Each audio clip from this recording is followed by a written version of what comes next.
And it is a very heavy earnings day. Johnson & Johnson, as we mentioned, reporting third quarter results this morning as well. It beat expectations on both the top and the bottom line. The company also announcing that it's going to be spinning off its orthopedics business, with the transaction expected to be completed within the next 2 years. In fact, I think it's a separation.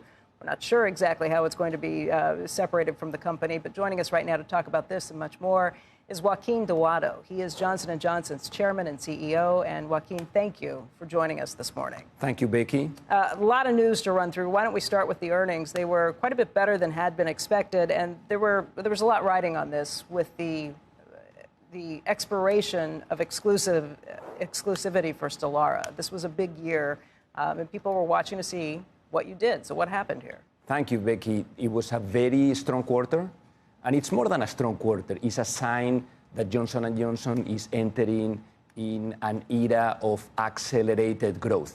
The quarter was very strong. Our growth was 5.4%. We beat analyst expectations both in top and bottom line. We are increasing our full year guidance for revenue and maintaining our elevated EPS guidance. And we answer unequivocally one of the questions that investors were asking from us, which is, can you grow through the Stelara loss of exclusivity and the biosimilar entry? When you look at our growth in our pharmaceutical business, if I exclude Stelara, our growth was 16%. So very strong growth. How we did it? In the pharmaceutical business, we had 11 brands growing double digit.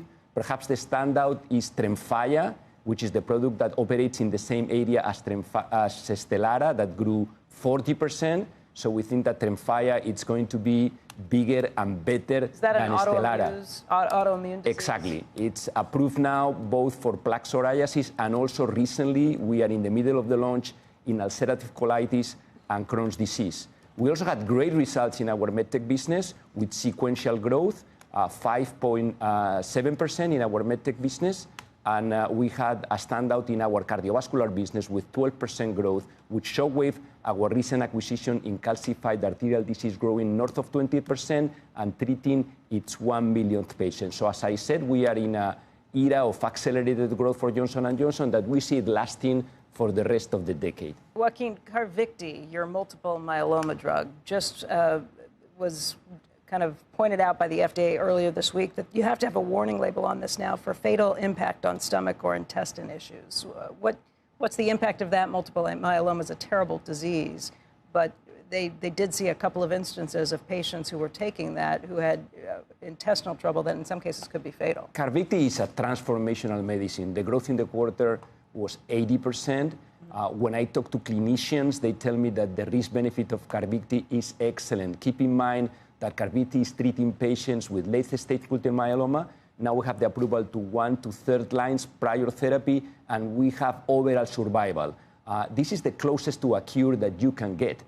In the patients that were treated in the initial trials, we have about a third of the patients that are living more than 5 years disease-free with a single administration. So the risk-benefit of Carvykti remains strong. We have already 8,500 patients treated. We are unconstrained in supply, and we continue to see Carvykti as the most successful CAR-T launch ever. This is only a sign of our strength in multiple myeloma. Our other standout there is Darzalex, that grew 20% in the quarter. It's our largest medicine today. Today, out of 5 patients, 4 are treated with Johnson & Johnson medicines when they have multiple myeloma. We are not going to stop until we find a cure for multiple myeloma. Okay. It is a terrible disease. I'm glad to see you making progress on that. Let's talk about the separation of the orthopedics business. Why this business? Why now? Thank you. We have to be good stewards of our capital, and we have to prioritize Johnson & Johnson to focus in areas where we can identify breakthrough innovation to make progress for patients. And at the same time, we have to be able to recognize where a standalone company may be more able to compete and to win. So orthopedics is such an area. We think a standalone company, a focused orthopedics company, it's going to have the operating model and the ability to be able to drive the commanding market shares that we have today in a market which is more than $50 billion, that is fueled by the aging of the population. I think that a focused company will be able to drive better margins and better better growth. When it comes to Johnson & Johnson, it also helps our medtech business to move into high growth, high margin areas. Right off the bat, if I take 25 as an example, our medtech business would be able to increase its revenue growth by 100 basis points and its margins by 100 basis points without our orthopedics business. Why? Oh, your business without that could absolutely, do that. Absolutely. But this is about 10% of the revenue of the company. It's $9.2 billion for DePuy, $93 billion that you make annually. So that's a big chunk to slice off. Yeah. As I said, we have to be good stewards of our capital. We have to be active portfolio managers, recognize and prioritize the areas in which we can bring breakthrough innovation, and at the same time, areas that are going to operate better as a standalone company. This is what we have been doing for a long time. This is how you manage a large company like Johnson & Johnson, and ultimately it's going to create better innovation for patients and better value for shareholders. Your stock has been on a tear this year. I don't know if we can look at a 1 year or a year to date. For the 1 year, it's up 18%. It's up even more than that over the year to date period. Why do you think that is? Year to date up 32%. What are investors seeing at this point? What are you seeing? Investors are recognizing that we are in a new era of accelerated growth, which is based on the strength of our portfolio, both in pharmaceuticals and in medtech, and also our pipeline. We have a tremendous pipeline.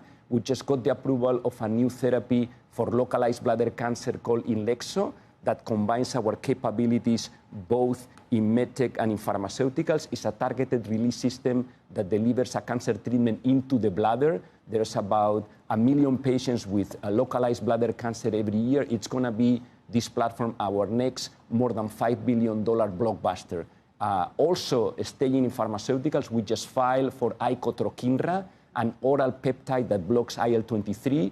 So far, for treating these autoimmune-mediated diseases, you were using biologics that are injectables. For the first time, you're going to have a medicine that is oral for treating these conditions with a similar efficacy and tolerability than biologic. We think it's going to be our next blockbuster. In medtech, we continue to progress with our surgical robotic system called Ottava, and we plan to file with the FDA beginning of next year. So we have a number of important catalysts in our portfolio that are going to drive this new era of accelerated growth.